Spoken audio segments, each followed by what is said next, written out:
Hello and welcome to Cronkite Sports Live. I'm Jacob Cabezudo and here with me is Cory Hernandez. We're here to dive right into ASU football.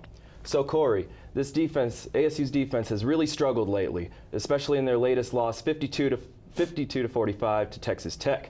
What seems to be the problem here? Well, Jacob, the short answer is everything. The defense is allowing offenses to do whatever they want on the field. Texas Tech, a team that likes to pass the ball, threw for over 500 yards last week. San Diego State team liked to run the ball, nearly ran for 300 yards against the Devils 2 weeks ago. I think the stat we need to emphasize is the fact they only had 4 tackles for loss against Texas Tech. If we allow that again, we could be seeing the Oregon gaining yards on every rushing attempt or every pass they complete this upcoming weekend. Right, and you talk about the upcoming games with USC and Washington still on the schedule. How do you see this defense preparing for what's ahead? Todd Graham's top priority this week should be to making the opponents one-dimensional. He needs to assess whether the teams are better in the passing game or in the run game and make them do the opposite.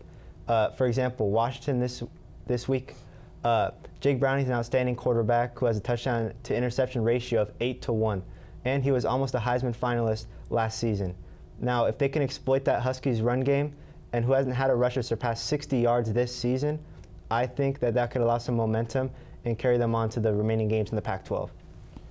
And on a more optimistic note, ASU's offense has really shown out over the past few weeks, especially in their posting 45 points against Texas Tech. Manny Wilkins throwing for over 300 yards and N'Keal Harry throwing for receiving over 100 yards. How will this high-powered offense fare in the upcoming games? I feel like if ASU wants to win at all, that offense is going to have to carry them. The defense is not helping them out, but Manny Wilkins is doing his job. He's not thrown a single interception at all in his 3 games under center. But that run game does need to pick it up with the likes of Kellen Ballage and Demario Richard, who need to establish that run game early so that ASU can compete in the second half.